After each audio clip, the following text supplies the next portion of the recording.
Saudara sekalian yang saya muliakan, apa nih yang mesti kita lakukan?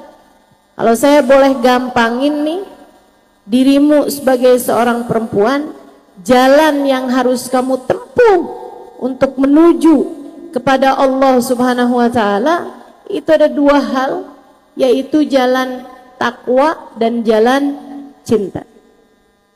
Coba kita mau liatin. Sini sekalian saya muliakan, jalan takwa sama jalan cinta. Jalan takwa, badanmu ini pakai buat apa yang diperintah oleh Allah Subhanahu wa Ta'ala.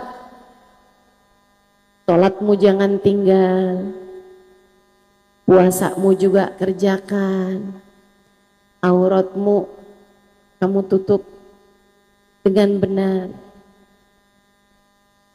hindari dosa-dosa, sebab takwa menjalankan perintah Allah, menjauhi larangan Allah.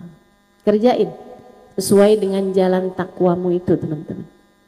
Apa yang diperintahkan Allah kita kerjakan semampu kita, apa yang dilarang Allah Subhanahu wa Ta'ala kita tinggalkan. Kemudian yang berikutnya jalan cinta. Hati kamu nih, badan kamu pakai buat takwa, hati kamu pastikan di dalamnya mencintai yang seharusnya dicintai. Siapa yang seharusnya dicintai? Allah, Rasulnya, dan siapapun yang mencintainya membawamu kepada cintanya Allah dan Rasulnya. Itu. Kalau itu benar, teman-teman saudara sekalian, maka kamu akan menjadi perempuan yang baik hatinya dan juga baik pula akhlaknya. Kedua-duanya bakalan benar. Hatinya benar, akhlaknya benar. Nah, kalau kita mau bicara tentang rasa hati nih, ini saya mau ngasih perumpamaan nih.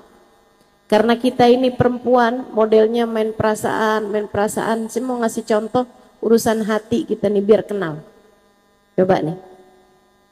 Kalau saya nih punya air nih, saya dikasih air minum nih.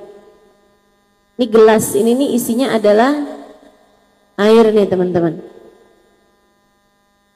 Kalau saya misalnya mau minum air ini nih, air dalam gelas ini, tapi ternyata di dalamnya ada kotoran cicak, kira-kira saya mau minum apa enggak? Walaupun saya haus. Yakin? Yakin ya?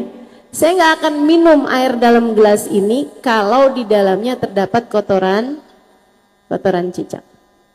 Gak ada nih, jadi saya mau minum dulu sebentar ya.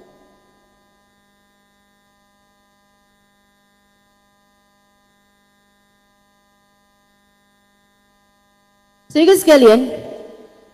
Nah, orang zaman sekarang tuh banyak, orang zaman dulu banyak yang kamar mandinya pada punya bak kamar mandi. Saya nggak tahu anak zaman sekarang, orang zaman sekarang banyak yang enggak juga. Tapi yang zaman dulu tuh, rumah-rumah dulu tuh pada punya bak kamar mandi yang besar-besar. Itu kalau airnya penuh, kejatuhan kotoran cicak. Tapi airnya nggak berubah baunya, warnanya dan rasanya. Dan kolamnya besar, lebih dari 2 kolam. Kotoran cicak nih jatuh di situ. Bolehkah airnya dipakai buat berwudu? Boleh.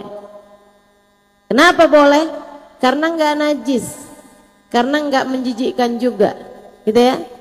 Jadi sekalian, tapi satu waktu dia kejatuhan bangkainya tikus. Jadi rupanya ada tikus ngejar-ngejar pacarnya.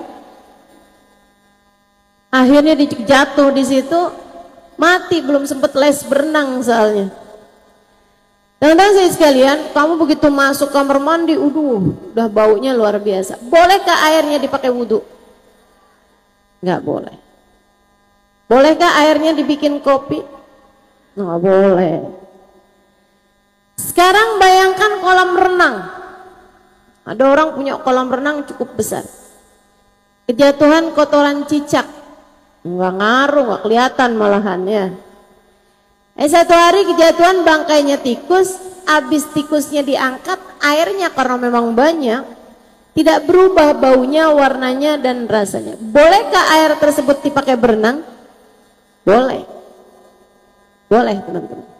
Bolehkah airnya dipakai berwudu? Boleh. Boleh aja. Teman-teman sekalian yang saya muliakan, sekarang bayangkan kalau kolam renang tadi ini kejatuhan bangkainya sapi. Jadi ada sapi mau dikorbanin, ternyata sapinya kabur. Dia malam-malam mau kabur, mau lari, jatuh di kolam renang tersebut sehingga akhirnya mati dan kemudian baunya bikin air kolam renangnya juga berubah warnanya. Bolehkah airnya dipakai berenang? Nggak boleh. Nggak boleh. Jadi sekalian sekarang bayangkan lautan. Lautan. Jatuhan kotoran cicak. Nggak kelihatan. Jatuhan bangkainya tikus. Nggak kelihatan. Jatuhan bangkainya sapi. Apakah berubah air laut itu menjadi najis? Enggak. Jatuhan bangkainya babi satu kontainer. Apakah bikin air laut sekarang udah nggak bisa lagi, udah najis sekarang? Kenapa? Jatuhan bangkainya babi satu kontainer. Enggak juga, tetap suci teman-teman. Asalkan ya nggak deket-deket dengan area najisnya itu aja. Tapi semuanya tetap suci tuh air laut, walaupun kejatuhan bangkai segala macam bangkai. Sehingga sekalian saya muliakan, kenapa gitu? Apa perbedaannya nih? Padahal kalau dilihatin tuh ya, laut isinya air, bak kamar mandi isinya air, kolam renang isinya air, gelas ini juga tadi isinya air teman-teman. Yang satu baru kejatuhan kotoran cicak aja udah najis, yang lain kejatuhan babi satu kontainer nggak najis. Apa perbedaannya? Yang satu sempit, yang satu luas. Hati kita tuh kayak gitu. Hati kita tuh kayak gitu. Walaupun memang perempuan perasaannya lebih peka daripada laki-laki, itu tuh bukan merupakan kekurangan bagi perempuan, bukan. Tetap aja hati kamu itu mudah menjadi berubah emosinya dan segala macamnya, mempengaruhi kebahagiaan jika hatimu sempit. Tapi kalau hatimu luas, luar biasa. Masya Allah. Jadi sekalian yang saya muliakan, ada orang-orang nih yang hatinya kayaknya bak kamar mandi nih, seluas bak kamar mandi. Kalau denger omongan orang, sampai nggak bisa lupa gitu. Apalagi yang nyakitin, saya nggak bakalan maafin dia tuh. Dia pernah ngomong sama saya begini, begini, begini. Kapan ngomongnya? 20 tahun yang lalu. Oh,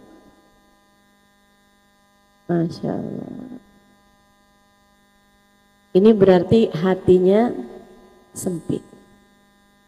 Hatinya sempit.